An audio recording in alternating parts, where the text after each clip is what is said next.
kitu ambacho madhara ambayo yanatokea kwa mzazi ambaye amemkabidhi mtoto wake smartphone. Kuna madhara matatu makubwa mzazi anayapata. Ndio. Jambo la kwanza, mtoto anajifunza vitu ambavyo viko nje ya upeo wa ufahamu wake. Ni kosa sana kwenye makuzi ya mtoto. Yaani mtoto akiwa na simu atajua vitu ambavyo sio age, sio umri wake. Usio unanielewa? Yeah, kwa mfano kuna movie ambazo zinaonyesha a soldier boy. Yaani a soldier boy manake mtoto nguli, mtoto mkorofi. Hizo movie zipo.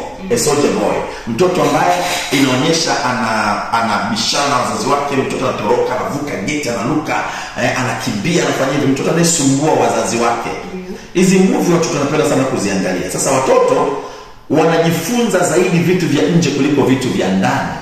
Kwa mfano, mtoto anafundishwa, anajua zaidi kitu anachoambiwa na mwalimu wake kuliko mzazi wake. Usishangae mtoto anarudi nyumbani anasema mama, hapana, mwalimu wangu ameniambia hivi. Sio vizuri hivi. You see? Na watoto wengi wanafuata vitu wanavyofundishwa nje, sio ndani. Sasa ukiacha mzazi mtoto wako anatumia smartphone, halafu anajifunza vitu kama a soldier boy, mtoto nguli, mtoto mkorofi, anayebishana na wazazi wake na kuruka mageti, mtoto anarudi usiku, mtoto anawaibia pesa wazazi wake, wazazi wanamlea mtoto vibaya. Lakini yule mtoto nyumbani ana laptop, nyumbani ana smartphone, alafu nyumbani ana tablet, ana vitu hivyo vitatu.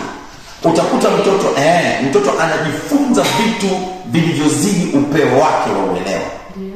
Yaani mtoto anachukua akili nje ya akili yake. Mwisho wa siku inampelekea mtoto akili yake inakuwa haina akili. Lakini kuna baadhi ya program ni mzazi lazima uwe una uwezo wa kuzilimit. Yaani mtoto wako asiwe na hizo application kwenye smartphone yake. Kwa mfano, asiwe na TikTok, asiwe na WhatsApp, asiwe na Facebook, asiwe na YouTube. Inawezekana mzazi ukaamua kuziblock hizo application kwenye simu ya mtoto wako. Na hiyo simu ya mtoto wako apige, asome message zake na atume message zake basi. Ikishindikana, mnunulie kiswaswadu. Mtoto tunahitaji watoto wetu wawe na mawasiliano. Lakini kuna level fulani za simu ambazo watoto wanatakiwa kuwa nazo. Mtoto anatakiwa kuwa na kiswaswadu. Basi imeisha.